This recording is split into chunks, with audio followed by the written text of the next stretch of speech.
नमस्ते दोस्तों, आपका मेरे YouTube चैनल एलिफाई नॉलेज में फिर से एक बार स्वागत है। मैं शिप्राज आपके लिए फिर से 5 छोटी सी जानकारी लेकर आ गई हूँ। तो चलिए चलते हैं जानकारियों की ओर। पहला, दोस्तों, क्या आप जापान के बर्गर किंग्स के बारे में जानते हैं, जो कि काले रंग की बर्गर सेल करती है यानी कि बेचती है। हम सभी जानते हैं कि जापान प्यारा भोजन के साथ आने में महान है, लेकिन यह पता चला है कि उनके पास अजीब और विदेशी व्यंजनों के लिए भी एक प्रतिभा है। उन्होंने तय किया कि पारंपरिक बर्गर थोड़ा उबाऊ हो रहा है, इसलिए बर्गर किंग जापान ने अपने बर्गर को काला बनाने का फैसला किया। कुरो डायमंड और कुरो पर्ल बर्गर ब्लैक चीज़, ब्लैक गार्लिक सॉस और पूरी तरह से ब्लैक बन के कारण आकर्षक दिखते हैं। बन और पनीर को बांस के चारकोल से रंगा जाता है, जबकि गार्लिक सॉस को स्क्विड स्याही से रंगा जाता है। दोनों को आमतौर पर जापान में खाद्य योजक के रूप में उपयोग किया जाता है। काले बन को बांस के चारकोल से रंगा जाता है। पनीर भी बांस चारकोल का उपयोग करता है, जबकि लहसुन की चटनी स्क्विड स्याही का उपयोग करती है। दूसरा, दोस्तों, क्या आप हीलियम के बारे में जानते हैं? हीलियम दीवारों में भी चढ़ सकता है। अजीब सा है ना?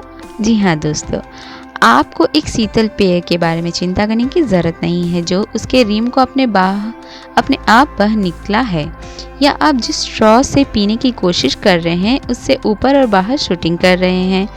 शोधकर्ताओं ने दशकों से जाना है कि यदि आप तरल हीलियम को 492 डिग्री फ़ारेनहाइट यानी कि -269 डिग्री सेल्सियस के क्वथनांक से कुछ डिग्री नीचे ठंडा करते हैं, तो यह अचानक उन चीज़ों को करने में सक्षम होगा जो अन्य तरल पदार्थ नहीं कर सकते, जैसे अणु के माध्यम से ड्रिबल पतली दरारें एक डिश के किनारों पर ऊपर और ऊपर चढ़े, और जब उसका कंटेनर काटा जाता है तो गतिहीन रहता है।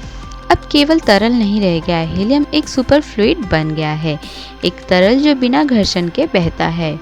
एडमंटन में अल्बर्टा विश्वविद्यालय के एक प्रयोगात्मक भौतिक विज्ञानी जॉन बीमिस कहते हैं, यदि आप एक कप चारों ओर घुमाते हुए तरल के साथ सेट करते हैं और आप 10 मिनट बाद वापस आते हैं, तो निश्चित रूप से यह हिलना बंद हो जाता है।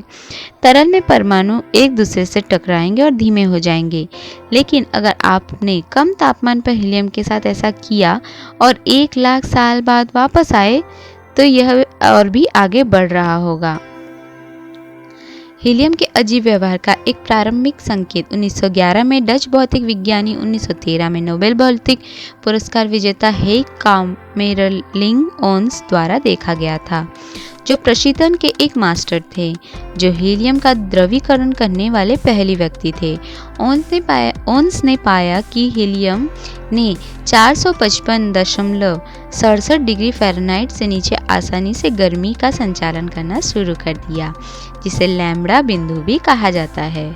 यह 1938 तक नहीं था कि रूसी भौतिक विज्ञानी प्योत्र कपित्सा और स्वतंत्र रूप से जॉन एलन और डॉन मिस्नर की ब्रिटिश जोड़ी ने क्रमशः एक प्लंजर और एक लंबी पतली ग्लास ट्यूब से जुड़ी ग्लास डिस्क की एक जोड़ी के माध्यम से उस तापमान के नीचे हीलियम के प्रवाह दर को मापा। चिपचिपाहट इतनी कम थी कि काम के लिए अपना खुद का नोबेल पुरस्कार जीतने वाले कपित्सा ने इसका वर्णन करने के लिए सुपर फ्लूइड नाम दिया। तीसरा, दोस्तों, क्या आप डायमंड रेलवे क्रॉसिंग के बारे में जानते हैं? रेल रोड वाक्यांशों में एक डायमंड क्रॉसिंग वह जगह है जहां 2 रेल रोड लाइनें क्रॉस करती है। वास्तव में दाहिने किनारों पर नहीं, चौराहे के बिंदु पर हीरे की तरह स्थिति तैयार करते हैं। लोग अक्सर आश्चर्य करते हैं कि भारत में कितने हीरे क्रॉसिंग है, और जबकि वे दुर्लभ है। उनमें से एक सुपर लोकप्रिय है, वे सभी आश्चर्यजनक रूप से असामान्य है, लेकिन सबसे प्रसिद्ध है डायमंड क्रॉसिंग नागपुर, जो एक डबल डायमंड रेलवे क्रॉसिंग है, जो एक दूसरे को पार करने वाली 2 गुना लाइनों द्वारा आकार में है।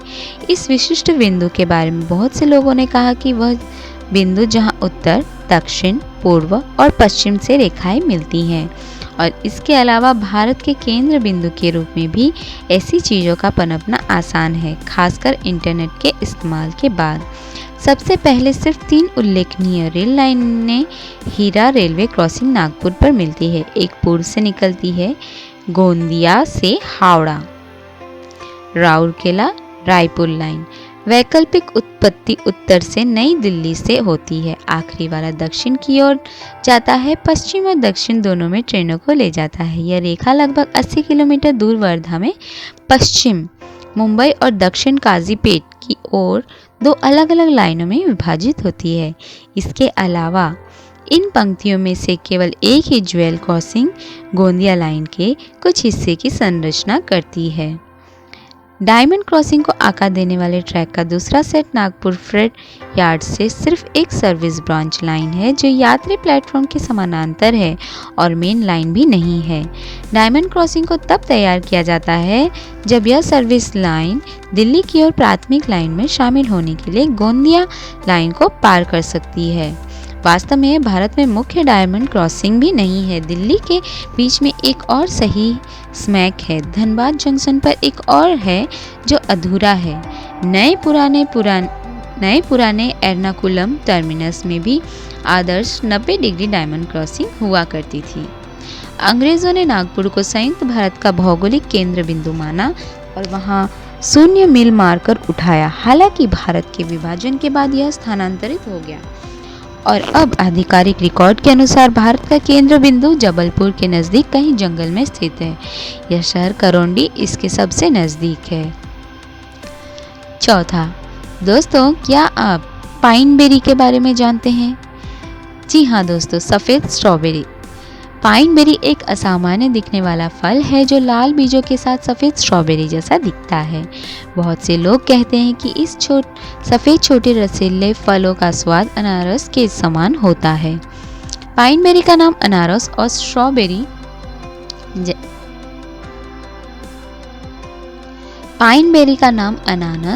स्ट्रॉबेरी शब्दों के संयोजन से मिलता है और इसे कभी कभी अनानास स्ट्रॉबेरी भी कहा जाता है। पौधा वास्तव में स्ट्रॉबेरी की दो किस्मों के बीच एक क्रॉस है। अगर आपने इस सफ़ेद स्ट्रॉबेरी के बारे में पहले कभी नहीं सुना है तो चिंता ना करें। यह शंकर अल्बिनो फल केवल 2012 के आसपास अमेरिका में दिखाई दिया। इसके छोटे पैमाने पर उत्पादन के कारण दुकानों या किसान बाजारों में सफ़ेद स्ट्रॉबेरी मिलना मुश्किल है।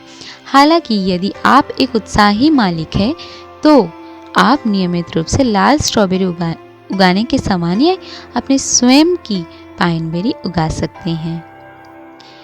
पाइनबेरी एक प्रकार का सफ़ेद स्ट्रॉबेरी जिसका वानस्पतिक नाम फ्रैगरिया अनानासा है और इसे कभी कभी फ्रैगरिया वंडरफुल पाइनबेरी कहा जाता है।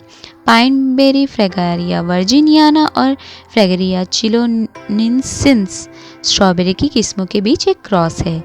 हालांकि इसे एल्बिनो स्ट्रॉबेरी भी कहा जाता है। पाइनबेरी हल्का गुलाबी या हल्का नारंगी रंग का हो सकता है। पाइनबेरी फलों का आकर्षक रूप हल्के सफ़ेद मांस के विपरीत जीवंत लाल बीजों द्वारा बढ़ाया जाता है। फ्रैगरिया चिलोनिन्सिस की सफ़ेद स्ट्रॉबेरी की खेती चिली के मूल लोगों द्वारा की जाती है और आज भी वहाँ यह पाई जाती है। सफ़ेद रंग के अलावा पाइनबेरी और स्ट्रॉबेरी के बीच का एक अंतर फल का आकार है। पाइनबेरी के फलों का आकार 0.6 इंच से 0.9 इंच तक होता है। इसका मतलब कि एक बड़ा पाइनबेरी फल स्ट्रॉबेरी की सबसे छोटी किस्म के समान आकार का होता है। पाइनबेरी का पौधा 12 इंच लंबा और 18 इंच चौड़ा तक फैल सकता है। यदि आप अपने स्वयं के पाइनबेरी उगाना चाहते तो गर्मियों से ठंड की शुरुआत तक फल प्राप्त करने की उम्मीद कर सकते हैं।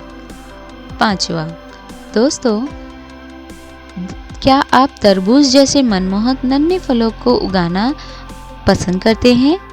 अगर आप फलों के शौकीन हैं तो आप कई तरह के फलों से परिचित हो सकते हैं, लेकिन क्या आपने कभी खीरे के बारे में सुना है, यानी कि ककड़ी? खीरा घर के बागवानों के बीच लोकप्रिय फल है, लेकिन वे क्या है? खीरा छोटे फल होते हैं जिनका स्वाद खीरे के समान होता है लेकिन खाने पर थोड़ा खट्टा होता है। खीरा पादप परिवार का हिस्सा है। छोटे तरबूज की तरह दिखता है लेकिन अंदर से पूरी तरह से हरा होता है। खीरा के पौधे जोरदार होते हैं और अगर उन्हें काटा जाए तो 10 फीट से अधिक लंबा हो सकता है। खीरा मूल रूप से मैक्सिको और वेनेजुएला के हैं और गर्म जलवायु में उगते हैं।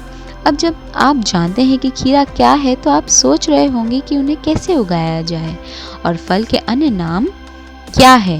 यह लेख उन सभी चीज़ों में गोता लगाएगा जो आप कभी भी इन फलों के बारे में जानना चाहेंगे।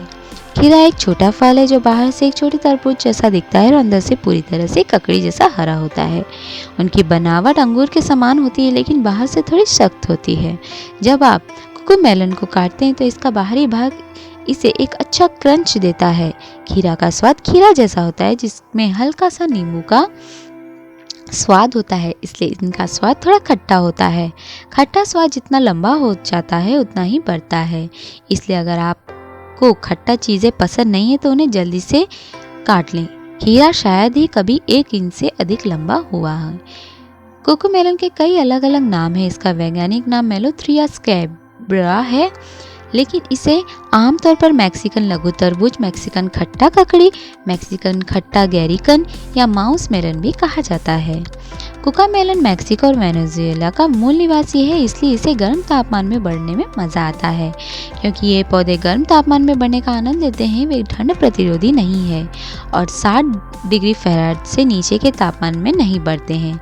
हालांकि अगर ठंडे तापमान से जड़ों को नुकसान नहीं हुआ है तो खीरा सालाना उगता रहता है, इसलिए यदि आप उनको उगाना चाहते हैं तो आपको हर साल बीज खरीदने की ज़रूरत नहीं है। कोकोमेलन बेलों पर उगता है और फल से पहले के फूल चमकीले पीले रंग के होते हैं। मादा फूल नर फूल से पहले खिलते हैं, जो कि उगने वाले फूल के प्रकार के लिए असामान्य है। हालांकि फूल खुद को परागित कर सकते हैं, वे मुख्य रूप से परागण के लिए मधुमक्खी और तितलियों पर निर्भर होते हैं।